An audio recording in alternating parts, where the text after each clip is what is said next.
Today at the National Press Club, the Chief Executive of the CSIRO, Dr. Larry Marshall. He'll outline the critical role science and technology will play in driving Australia's recovery from COVID-19. Dr. Larry Marshall with today's National Press Club address.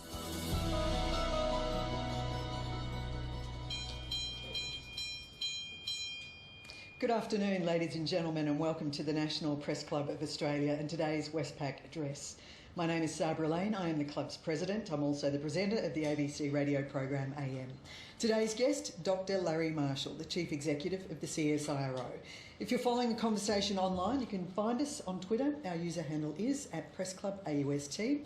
Today's event is being held under the COVID restrictions with social distancing in place. Everybody, please join me in welcoming Dr. Larry Marshall.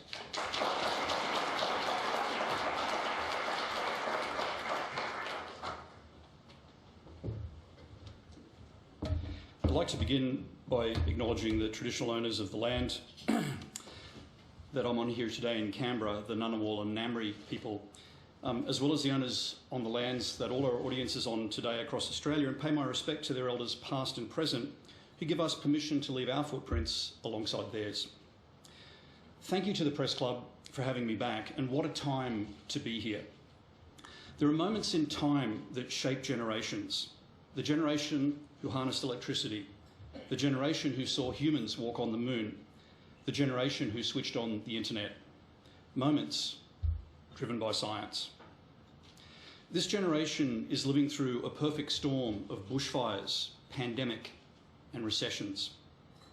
Never in our lifetime has a country or the world turned to scientists in the way they are now. This is our moment. Our moment in time that will shape our generation. History will judge us by what we do next, and our children will live with the consequences. Science has the unique and wonderful ability to unite people around a mission to achieve things that were once thought impossible. The 1969 moon mission galvanised the public, inspired rafts of other inventions that we now use in our everyday lives, and achieved something that no one thought possible when it was first announced. Now, the rocket may have launched in the United States, but Australia enabled the mission through our beloved dish at Parkes, which was heritage listed just this week, and through other NASA tracking stations across Australia. The 1988 Global Polio Eradication Initiative launched a global mission to eliminate polio, and by 2016, reduced the number of paralytic cases by 99.99%. Again, Australia was a leader in this global mission, becoming polio-free 16 years earlier in the year 2000, the same year Sydney hosted the Olympics. Today we have that same opportunity to rally research, industry and community together around a new mission inspired by science. A mission of recovery and resilience. Do we do things the same way we did before this moment, or do we forge some bold new ground? Science helps us see into the future, to understand what that ground might be, and to prepare for future threats. COVID-19 and the devastating bushfires of last season have brought into sharp focus the role of science in national preparedness and in our ability to weather future crises. But it's important to understand that this doesn't just happen. It involves foresight, planning and investment in the right places. The reason CSIRO was able to hit the ground running on COVID-19 was because our research and modelling foresaw the threat of a pandemic 4 years ago, and therefore we prepared for it. We shifted to a One Health model that recognises the complex interactions between humans, animals and the environment. And we put it into action at our Australian Centre for Disease Preparedness, the only high biocontainment facility in the Southern Hemisphere. We invested in data and modelling with artificial intelligence to reinvent the way we do our genetics research. And we expanded our global and domestic ties with infectious disease with partners like CEPI, the Coalition for Epidemic Preparedness Innovations, as well as local disease experts at James Cook University, the University of Queensland, the Doherty Institute, and many others. We also foresaw the need for agile manufacturing, investing in developing this capability for Australia. This gave us an advanced biologics manufacturing facility to scale up vaccine candidates, like we did for the University of Queensland, as well as the capability to scale up pilot manufacturing facility to overcome the shortage of crucial safety products like face masks. Last week, that pilot facility became Australia's first accredited face mask testing facility, meaning local manufacturers can test critical medical supplies right here rather than having to send them overseas for accreditation. We also foresaw the threat of a warmer, drier climate and invested in adapting our bushfire planning to incorporate our climate change projections. This, together with our expertise in modelling and 70 years of experience in bushfire research, meant we were right on the front foot to monitor, analyse and advise when the catastrophic bushfires hit. And Australia is in a stronger position to build back better as a result. Preparation of our facilities and our research was and continues to be critical. But the moments that really mattered were shaped by people. Like the bushfire researchers who've attended every major fire in Australia since Ash Wednesday in 1983 to better predict fire behaviour and help keep our firefighters and residents safe. Like the textile manufacturers who worked with scientists to repurpose their factories to fill the desperate need for personal protection equipment against COVID-19. Like the environmental scientists who transferred their expertise in water pollution to start testing wastewater to locate specific virus hotspots. And in Geelong, a city whose streets are quiet today with residents back in lockdown, at our Australian Centre for Disease Preparedness, the CSIRO staff who returned from retirement just to lend a hand because we're working around the clock on a COVID-19 vaccine. I want to pause here for a moment to thank the CSIRO COVID-19 team who've been working tirelessly since January, the bushfires team who've been working tirelessly since September, and the other 5,000 people in Csiro who back them up. Thank you to our partners at Australia's 39 universities, to our partners across countless government departments and in industry who have each stepped up to play their role. And of course, all of Australia's frontline workers over this difficult year, the firefighters in SES, the doctors, nurses, and all the healthcare workers whose daily burden science tries to ease. We are all in this together, and we all have a role to play in shaping our future. History has shown us that when we work together to harness the power of science, we can overcome incredible challenges. 100 years ago, we were a nation ravaged by Spanish flu, cut off from the rest of the world by oceans and suffering in the aftermath of World War I, pandemic, and recession. But Australians stepped up to build our fledgling nation, and together we emerged and prospered. Around that time, the invasive cactus known as prickly pear was choking an area of Australia's richest farmland, the size of the United Kingdom. Farmers were abandoning their properties. Livestock and wildlife lay injured and dying, and our national food bowl was turning into a desert, threatening our very ability just to feed ourselves. A newly formed CSIRO, created to use science to redefine our future, was given its first national mission. Scientists worked alongside farmers, government departments, and whole communities to come up with a biological control response, and ultimately identified a solution in the brown-grey cactus moth, which soon nibbled the problem into oblivion. As CSIRO grew, its purpose quickly became clear: to solve Australia's greatest challenges through science and technology. It's a purpose we have never wavered from, and in 2020, that purpose has never been clearer or more important. As we look into the future and our road to recovery, there are some big challenges that we must take on that are frankly larger than any one group and larger than any one organisation. We can only tackle these challenges together as Team Australia.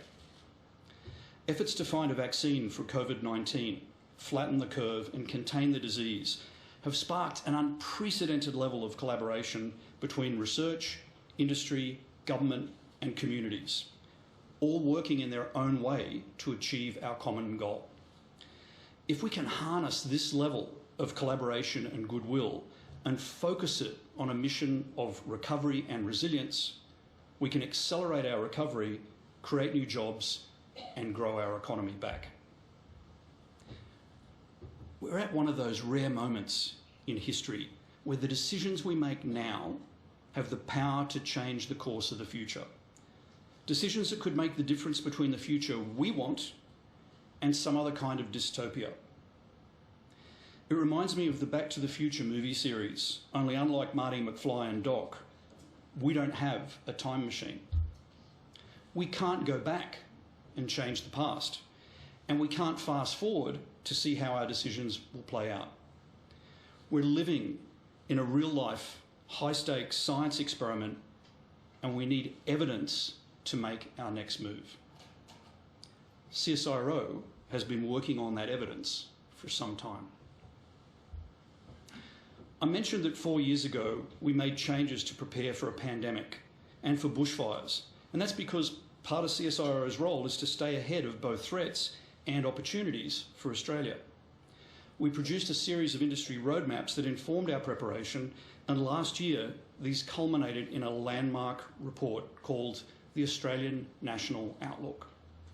It was the first time that science has been used to plot a path to prosperity for an entire nation. In addition to forecasting the bright future for Australia if we make the right investments, it also predicted the slow decline of our great industries if we don't reinvent them. Critically, it detailed 6 great national challenges that we face if we are to secure our wealth and our way of life. Our environment. How do we make sustainability profitable so that industry and environment become partners and not competitors? Our food security and quality. How do we give Australian exports an unfair global advantage? Our health and well-being. How do we prevent more Australians from joining the 11 million currently suffering chronic disease? Our future industries. How do we create new high-value Australian industries and reinvent the old ones so that our children can enjoy a better quality of life than we have? Our energy. How do we navigate Australia's transition to zero emissions without derailing our economy? And finally, our national security. How do we protect Australia from risks like cyber viruses and real ones so that we can grow in both the real world and the digital world? Now, these are big, broad themes, but we don't need to look any further than this year's drought, bushfires, pandemic, and now recession to see that they aren't just abstract ideas. We need a different kind of partnership to deliver real solutions that break through the seemingly impenetrable roadblocks barring our way. And so, today, we're announcing a new program of missions to support Australia's future that will help us deliver on our 6 great challenges and accelerate the pace and scale at which we can address each one, focused on outcomes that lead to positive impact, new jobs, and economic growth. Each mission represents a major scientific research program aimed at making specific breakthroughs not unlike solving prickly pear, or curing the rabbit plague, or inventing the first flu treatment, or creating fast Wi-Fi. But let me stress, these are not just CSIRO's missions. Their size and scale require us to collaborate widely across the entire innovation system to boldly take on challenges that are far bigger than any single institution. We're working with government, universities, industry and community to co-create these missions. Some will be led by Csiro, some will be led by others, but all will have the collective focus of our science, technology and investment. CSIRO will commit at least $100 million annually to this program, and we're calling for partners to join us in a Team Australia approach to solve our seemingly unsolvable challenges. The missions under development for Australia imagine a future where we use science to amplify Australia's natural advantages and strengths. A future where we save the $170 billion of export dollars we already create from coal, LNG and iron ore by building an Australian hydrogen industry to reduce the emissions but not the profits from a key pillar of our economy. Where we transform Australian mineral commodities into higher value, unique products like critical energy metals that deliver higher profit and sovereign supply. Where we become a collaboration nation by doubling the number of Australian small and medium businesses benefiting from Australian science before 2025, so the tech jobs grow here and not elsewhere. A future where we safeguard the health of our waterways and monitor the quality of our water resources from space using AquaWatch by 2026. Where we grow our trusted agriculture and food exports to $100 billion in this decade. By recapturing the billions of dollars lost as others fraudulently trade on Australia's reputation for food safety and quality. By protecting the billions of dollars in our farms by helping our farmers overcome drought. And in generating billions of dollars more in new industries like a sustainable alternative protein industry. A future where we enhance the health and well-being of every Australian, no matter where they live in this wide brown land. Where we overcome antimicrobial resistance to ensure antibiotics keep saving lives despite the rise of drug-resistant superbugs. Where we have infectious disease resilience built in to everything we do. A future that makes protecting the environment not just important, but profitable. Where we end plastic waste, entering our environment by reinventing the way plastic is made, processed and recycled. Where we leap towards net zero emissions by establishing the first net zero emissions region in Australia. And of course, all these missions imagine future industries augmented and accelerated by technology. For example, manufacturing, where humans work with machines to create something better than either could do alone. A future where artificial intelligence and robotics, controlled by skilled Australian workers, enable truly agile manufacturing, where a factory can produce high-margin goods in good times, but rapidly switch to supply critical needs in a crisis. These missions build a future where our children have rewarding and sustainable jobs in unique and resilient industries that secure Australia's well-being and prosperity for generations to come. Now, not every part of CSIRO is reflected in these mission areas, but every part of CSIRO is working on Australia's future resilience. We remain committed to all our existing programs of work in areas like bushfires, preserving the Great Barrier Reef, in disaster resilience, the many ways we're helping fight COVID-19, and of course catalysing greater translation of research into economic growth. Missions are about preparing things that haven't happened yet and getting the right people in place to tackle them before they do. There are a lot of smart people in Australia, and we're reaching out to them each and every day to help us get this right. You'll hear more from us and from them as each mission is ready to launch. Now, while this program of missions is new, the use of science to reinvent and differentiate our industries is not. Science has been doing this for years. We're a small population, but we're a smart one. We can't compete on size and scale. Our future must be about differentiation. Science has the power to revitalise our industries, but you might say at times our science itself is just a raw commodity. As brilliant as we are, we ship it off overseas like a raw material to be commercialised there, not here. To grow the economy there, not here. To create jobs there, but not here. But we are changing. We've been reinventing ourselves from a food bowl for Asia into a delicatessen for the world, developing uniquely Australian plants that produce omega-3 fish oil or a protein alternative to meat. We've been turning mineral sands worth only pennies per pound into unique titanium ink worth hundreds of dollars per pound, and then using that ink to print custom biomedical implants that save lives, which are priceless. These are some of the exciting breakthroughs that have laid the foundations for our missions today. Missions identify areas where a Team Australia approach can help us use our natural strengths to differentiate our industries and give Australia an unfair advantage in a competitive world. By working together, by aligning our efforts, and by pushing each other further for a common cause, we can achieve more and we can achieve it faster. We stand shoulder to shoulder with every government department, including the Department of Agriculture, Water and the Environment, who are represented here today and are heavily involved in the creation of these missions, especially related to climate change, drought, agriculture and biosecurity.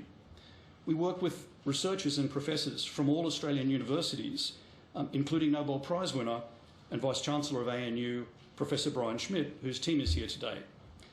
We work with multinationals like Fortescue and Microsoft, state governments like New South Wales, all of whom are deeply involved in our missions. And we work with all major Australian industries, thousands of businesses, including small and medium-sized businesses across our country, like V2 Foods, a new company formed using science, supported by investment from our Innovation Fund and in partnership with Competitive Foods to help grow Australia's alternative protein industry. Partnerships like these are the lifeblood of our missions, and we will not create impact without them. Impact is the key word here, because we can't stop until we put a real solution into the hands of real people to solve a real problem. Australia has amazing research capability and potential to lead in future industries, but we have to get better at translating that research. If we don't, our science will continue to be a raw commodity, shipped offshore to create wealth and jobs elsewhere. We can do it. And that's not just hope. It is a fact, because we've done it before. It's said that Australia was built off the sheep's back, and it's true that wool only became so because Australian science reinvented wool itself. Before that, you couldn't weave wool, you couldn't wear a wool suit, and you couldn't even wash it. Australian science changed all that with a weaving machine that turned wool into clothes for the world. Today, Australia produces some of the world's best cotton, but 50 years ago, cotton wouldn't even grow in this country. Australian science had to reinvent it. Then synthetics came along a few years later and threatened to replace cotton, so Australian science reinvented it again and strengthened an industry that to this day employs thousands of Australians and supports rural communities. The last 30 years of economic growth have lulled us into a false sense of security, and over time, business investment into R&D has declined. But there's nothing like a crisis to snap us back into action. And ironically, this recession may be the greatest opportunity for innovation-led growth that this country has seen in decades. Now, even when it ends with a giant leap, every mission begins with one small step. Small but innovative breakthroughs in space exploration had been made before we decided to go to the moon, but we had to dream big to get there. Other diseases had been conquered before we tackled polio, but it took a global push to conquer a new debilitating disease. Our world-class Australian science has been inching us forward in exciting steps for years, but it will take big, bold visions to leap forward and realise the vision of our missions.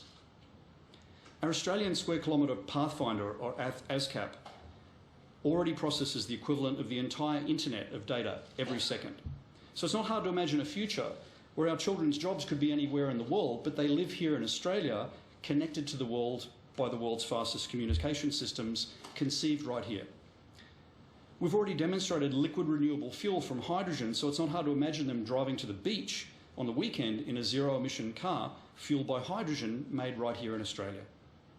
We can already 3D print food, So it's not hard to imagine our children 3D printing high-value foods at home based on their personal health profiles, preventing cancer, diabetes, and improving their overall well-being. We've already grown lungs in a lab and demonstrated telehealth and diagnostics, so it's not hard to imagine them accessing top-quality healthcare in their homes and replacing any troubling organs with personalised replicas grown here in Australia. When you add up each of these small steps, they become one giant leap.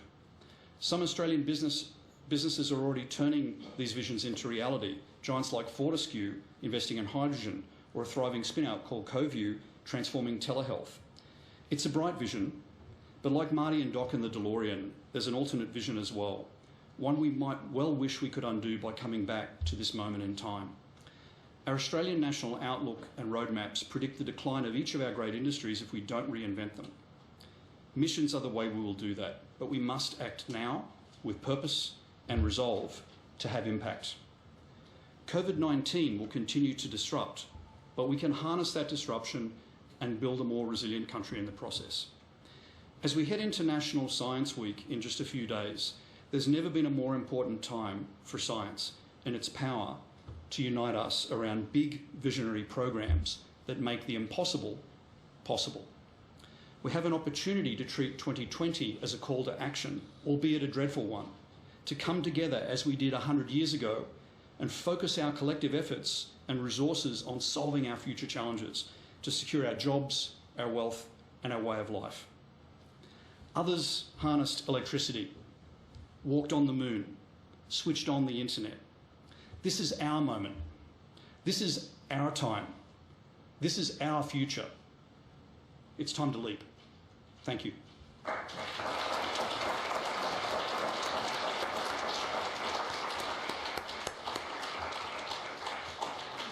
Thank you, Dr. Marshall, for that speech.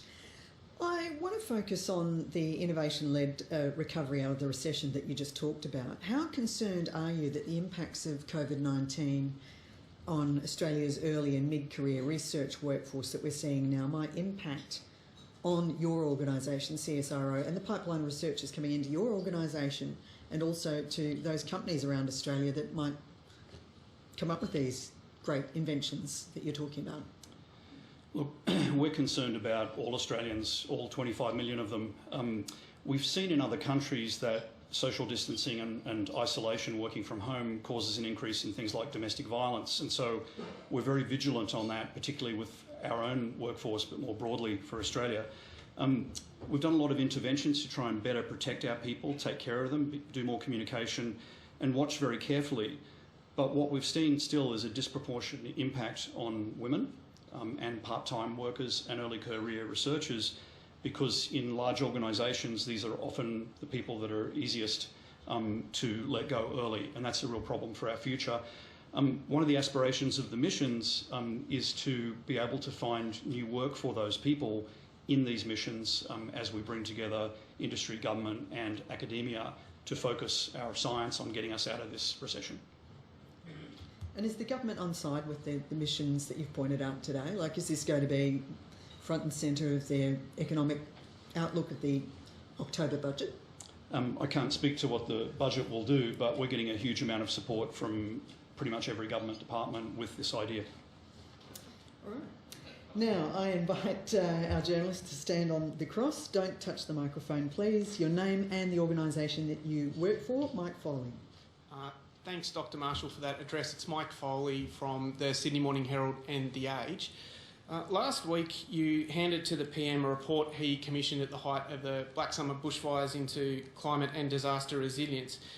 And you, CSIRO, called for more funding in science and research, specifically climate and disaster research, and you said that would be a key enabler to build resilience for Australia in response to those climate disasters.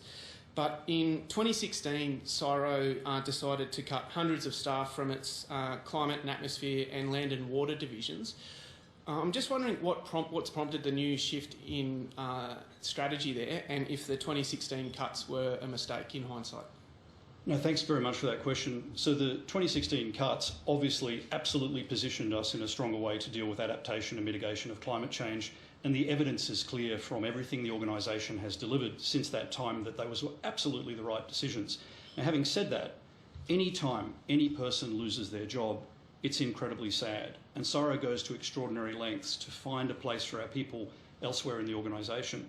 And that too was part of how we're able to deliver amazing solutions like Future Feed, that virtually eliminates methane emissions from cattle, the world's third largest producer of emissions. It's how we're able to deliver solutions like Graincast that help farmers reduce the impacts of drought and make better decisions. They were developed by our climate scientists that we moved out of one business unit and put out into agriculture and other areas of industry, and that inspired them to turn their amazing science into amazing solutions. So I'd say they're the outcomes that you can judge us by. But there's been a shift in thinking, has there, in bringing those back, or why are you calling for more funding? No. 10 years ago, the United States made exactly the same shift, where they used to invest a lot of money in measuring and modelling climate, and they made a shift where now 75% of their resources 10 years ago shifted to mitigation and adaptation. We know what we have to do, we just have to get on and do it. That's our challenge. But you called for more funding. I don't believe we call for more funding. I believe we call for more people to focus on this problem in the same way the missions are trying to get our science across the country focused on the things that really matter right now to get us out of this crisis. All right, thank you. Richard Ferguson. Thank you, Dr. Marshall. Richard Ferguson from the Australian. Picking up slightly on Sabra's initial question, the university sector is projecting to lose thousands of research jobs. Group of 8 is projecting to lose more than 4,000 alone. And the medical research institutes say that they can't cover those people coming out because their philanthropic donations are plummeting. How important is it that we address the funding gap when it comes to university research, which they're negotiating at the minute with the government, and do we face a brain drain if that research funding isn't given? So again, I can't speak to decisions that the government may or may not make, but one of the purposes of the missions, one of the goals, is to rally our research together to solve really big problems. We're already seeing a huge number of companies, both here in Australia and globally, lean into the idea of missions and bring additional funding to bear. If that continues to go in the direction that it's going, then there's a really good opportunity for university researchers to benefit from that, because this is all about co-creation and co-delivery to solve our common problem. Because we're in this together as a country. We've got to dig our way out. Before Jane comes to the microphone, I just want to quiz you too about the, as you pointed out, there are a number of Australian institutions working on a vaccine for COVID-19. Overnight, Russia has announced that it's got a vaccine and that people are being inoculated with it, despite the fact that there hasn't been a full evaluation of human trials, and President Putin has said his own daughter has received a jab. If you could line up for a jab, would you take a jab of this Russian vaccine? So Ciro's looked at over 200 vaccine candidates, and when I say we've done it in partnership with just about every university and medical institution in this country and globally with CEPI. We chose a small number, again, with CEPI and WHO to focus on, because, it's like invention. It's brilliant. We can have brilliant ideas, we can do brilliant inventions, and we think that's 100% or 99% of the effort. But everyone who's built a business knows that the idea is just the first step, and the 99% of the effort is turning the idea into something real. A lot of vaccines fall over, 80% in fact, before they actually get to save lives. We're focused on finding that number of vaccines that really can deliver. Now, because of the collaboration that happened across Australia, we were able to deliver one of the world's fastest animal trials to validate vaccine candidates, and that accelerated them into human trials in the UK and in the US. We need to watch that, because if those can deliver, then we will have a solution. We really need to watch that as they go through human trials, phase 2 and phase 3. But we got them there much faster, I think, than they would have otherwise, and that's fantastic news for the world. That's a really diplomatic sidestep. Is that un-Australian to say, it would be un-Australian to say yes to trying the Russian vaccine? Having looked at 200 vaccines, I probably trust our people in ACDP to tell me what jab to take, and I probably worried more about the vulnerable people in society having a jab first before I did. And I think all of us would feel the same, and we've got to protect our people. If you're over 70, your risks, if you get this disease, are incredibly high. If you're in your 50s, they're not so bad. If you're young, they're much lower. I think we've got to focus on protecting our vulnerable people first and then worry about the rest of us. All right. Jane Norman. Hello, Dr. Marshall. Thanks for your speech today. Jane Norman from the ABC. My question's also about the race for a COVID-19 vaccine. We've seen the US and the UK enter commercial arrangements with a few manufacturers to secure supplies to their vaccines should they actually find one, should they develop one. The Australian government appears to be taking a bit more of a wait-and-see approach in that respect. Should our government be entering commercial arrangements with vaccine manufacturers, even though one might not be actually developed or found? So there's some things I can't say, obviously, but I would argue that there's two ways to deal with this. You can keep your powder dry and get it done and tweet about it once you've done it and people are getting vaccines, or you can blow your trumpet now and then hope you can deliver later. I think the Australian way is just shut up and do it, and you know, you can shout about it from the rooftops once you've succeeded. Do you think we will succeed? I'm optimistic. Annika Smithhurst. Annika Smithhurst from the Sunday Telegraph. Thanks for your address. I wanted to ask about what you said about preparing for a pandemic, that scientists did know some warning, did give some warnings that this was a possibility. And given that's the case, did we do enough to prepare? And if this happens again, what can we learn from this time around to prepare for another pandemic? Yeah, so we prepare for a lot of things, and thankfully most of them don't happen, so that's good. The pandemic thing, so again, 10 years ago the United States recognised that you can't talk about doctors on one hand and vets on the other. There used to be a separation between the health of animals and plants and the health of humans. But they recognised a decade ago that they're intimately interconnected. 70% of the diseases that we really worry about come from animals to humans. So Csiro had always been focused on foot and mouth disease, preserving the environment, all that stuff, and we hadn't done that much in human health. We'd done certain things, but not a lot. The thing we did 4 years ago was really shift over into recognising they're both the same. And then we realised we have actually one of the oldest and largest genetics groups in the country, but they've been focused on engineering crops and optimising for drought and yield. Those same people, that same smarts, applies equally well to human genetics. And by partnering up with some of the amazing medical researchers in this country, and by far more of them are outside CSIRO than are in it, but by making those partnerships, we're kind of able to bring the best of both of us, of each of us together, to really focus on things like pandemics. And that's what woke us up to it. That's why I think we were well prepared. It's why we were able to deliver, I think, the world's fastest animal trial of a vaccine. Andrew Tillett. Andrew Tillett from the Australian Financial Review. We saw a few weeks ago the government announced that as part of moves to encourage younger Australians and Australians in general into studying STEM at university, they're going to raise the price of humanities degrees and things like that. I was just wondering if you think that's a good idea, that we're raising the price of humanities degrees.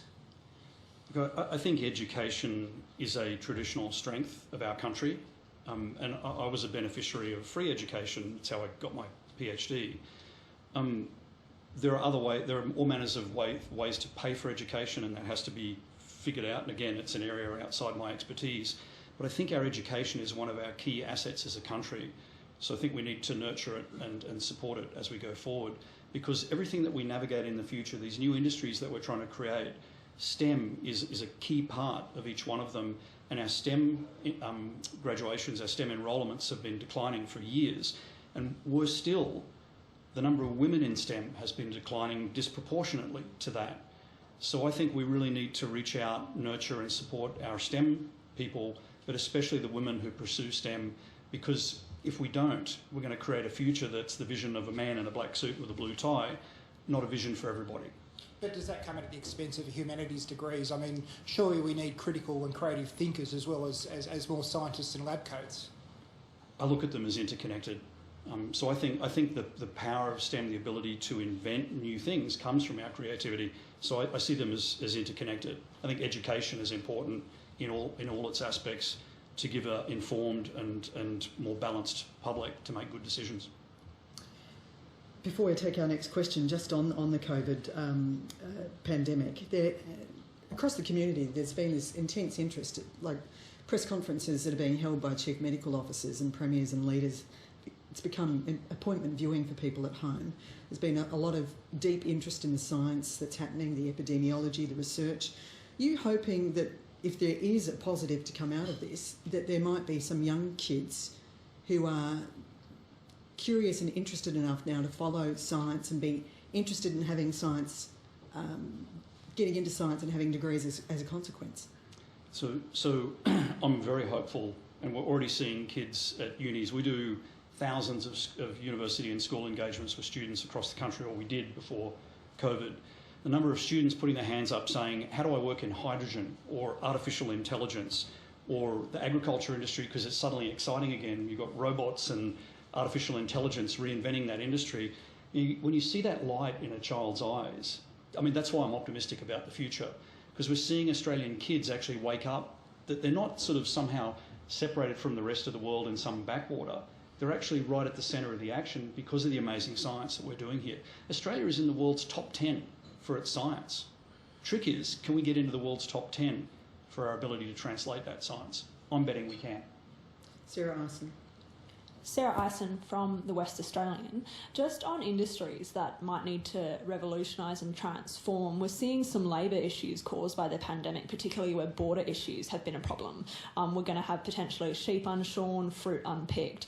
Do you think there's going to be a need for tech to step up here in terms of AI, in terms of things like that, for longer term solutions? A lot of these problems have been ongoing, will be ongoing.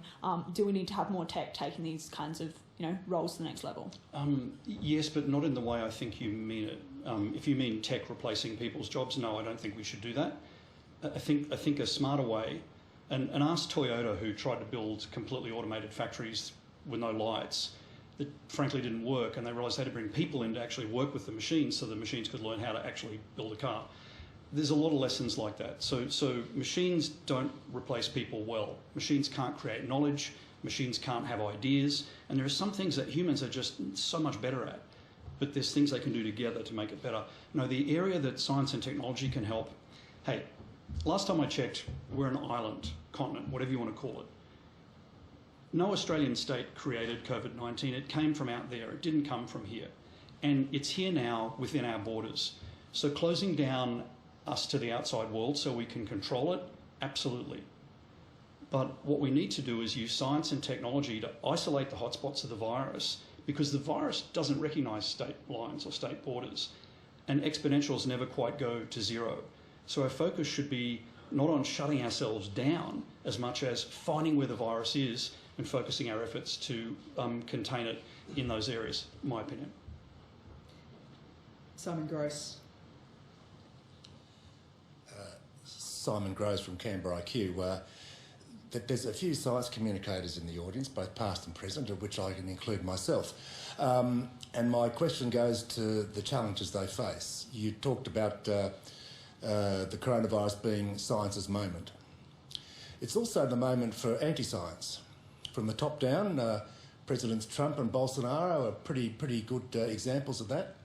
From the bottom up, anti-maskers, 5G, blah, blah. And this kind of is one example. Others are anti-vaxxers, climate deniers. So science is not actually winning in terms of getting its message across. Do you have any insight into that problem and any insight into how to solve it? It saddens me when I look around the world and see how tough other countries are doing it in COVID, countries like Italy, for example. And at the same time, it makes me proud to be an Australian when I look at the way Australia has handled this crisis, using science, medicine, data to make good decisions. We do the dashboards, the data dashboards for each state, so the states can focus their energies on what they need to do.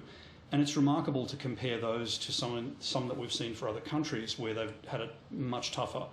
So I think Australia's done a fantastic job of containing the virus.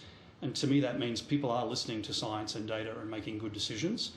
I think the trick will be, as I said, can we bottle that collaboration? Can we bottle that let's all put our heads together and solve the problem rather than arguing about who's to blame. And let's face it, climate change has been a huge argument about who to blame, far less about how to fix it. If we focus on how to fix it, we can deliver amazing solutions like Future Feed. For years, the cattle industry was criticised as being the third biggest contributor to greenhouse emissions. Future Feed solves that and improves the business model for the farmer. Why wouldn't we do more of that to actually solve the problem? I think we can do it. How do you, just sort of bouncing off that point, I mean, climate change, COVID, wearing masks, not wearing masks, all these things have become culture wars. How has that been allowed to happen when there are so many smart people around seemingly not going on the front foot to defend these things? You got me. I don't know where to start there. Sorry. But the platform's yours. Go away. I've no idea how to answer that. Sorry. Tim Shaw. Thanks, Barbara. Tim Shaw, Director of the National Press Club. Thanks for your address today, Dr. Marshall. We talk about investment in science. Everyone around the world is looking to scientists right now to solve this COVID nightmare. Can we talk about philanthropy and the investments of independence? We look at what's been happening with the Gates Foundation. We look at the Wellcome Trust. We see from right around the world some individuals that have actually said, I can't wait anymore for government. I'm going to talk direct to the scientists.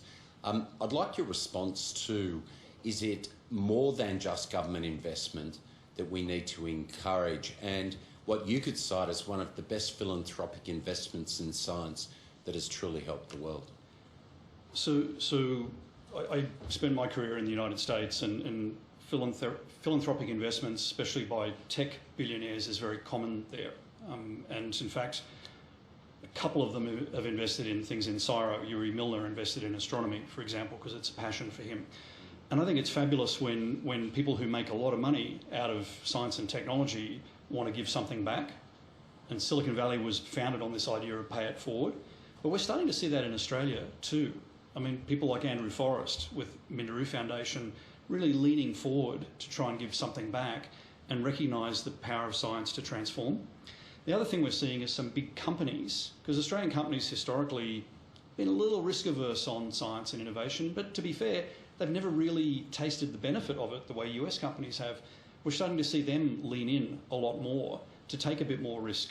And so if the science can meet halfway with the business and philanthropy can help that happen, I think it's a fabulous thing and we should see more of it. Can you cite the best philanthropic example? Oh, look, we do a huge amount of work with the Gates Foundation and the Wellcome Trust, and they're part of the CEPI group as well.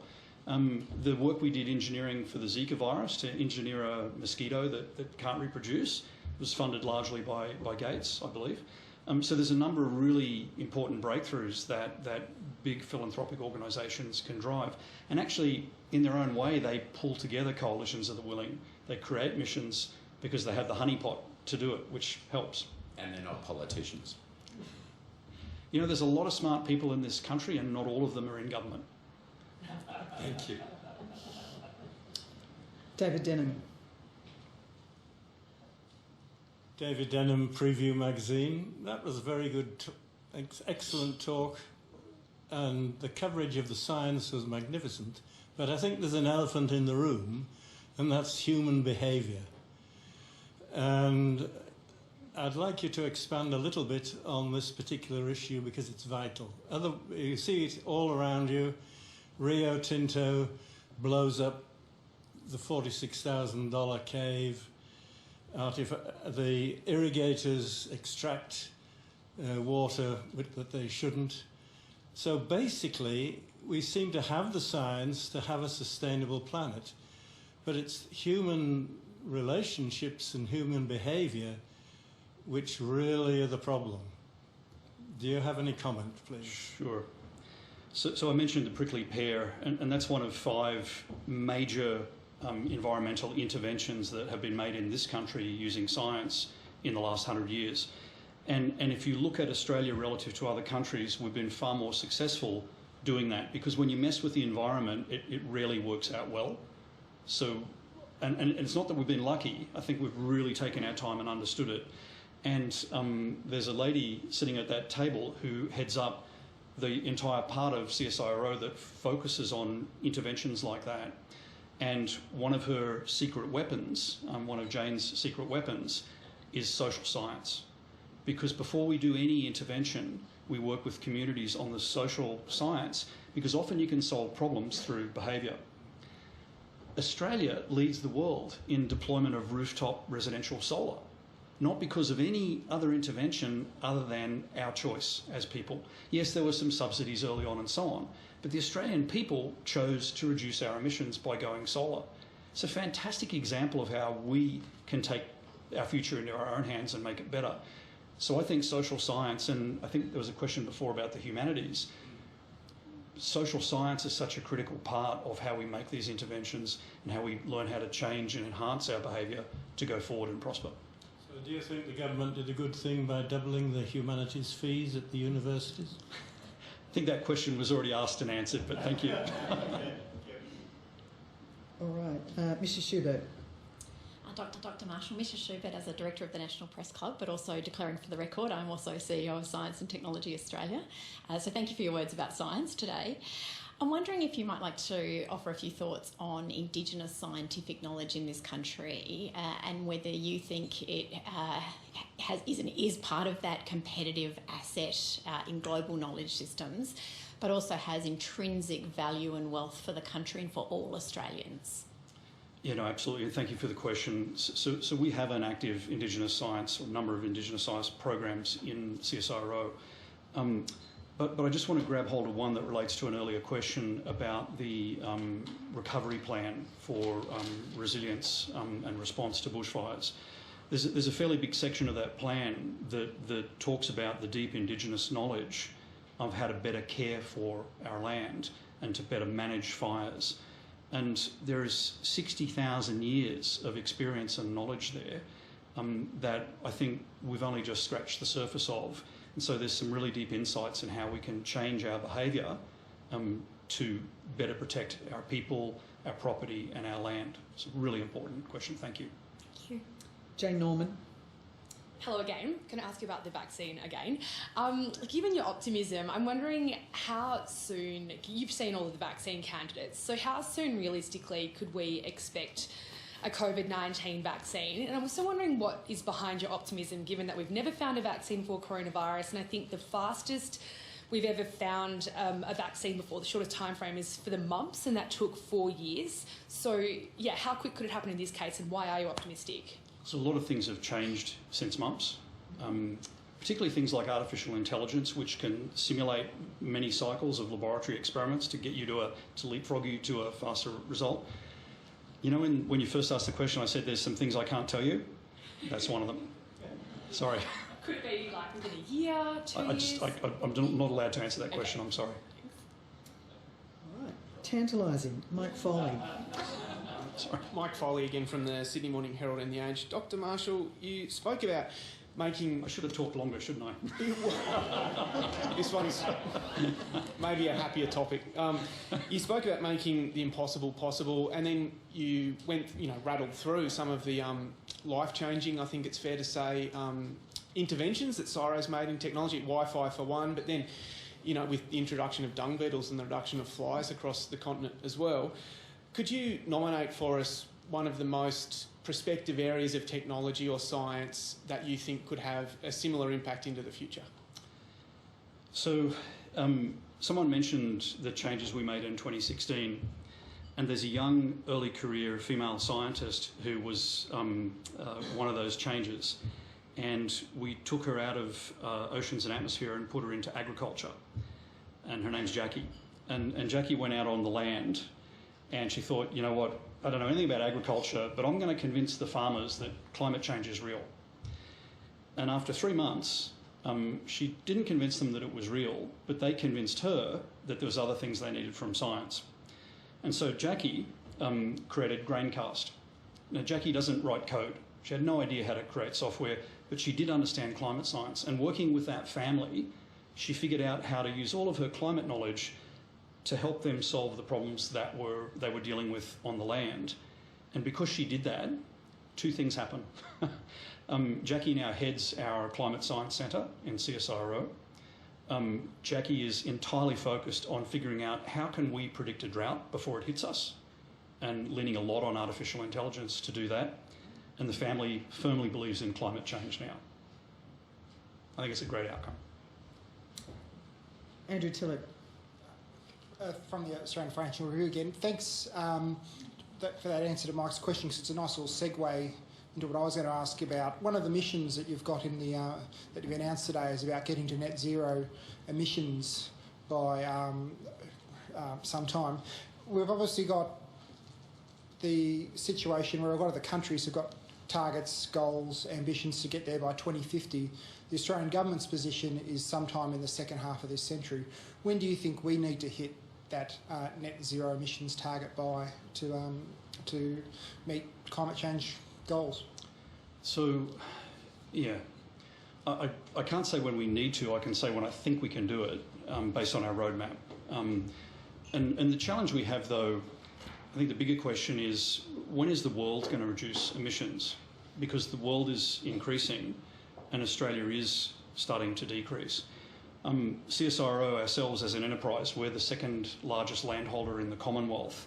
The last 5 years we actually managed to reduce our emissions by about 15%. Prior to that they were going up.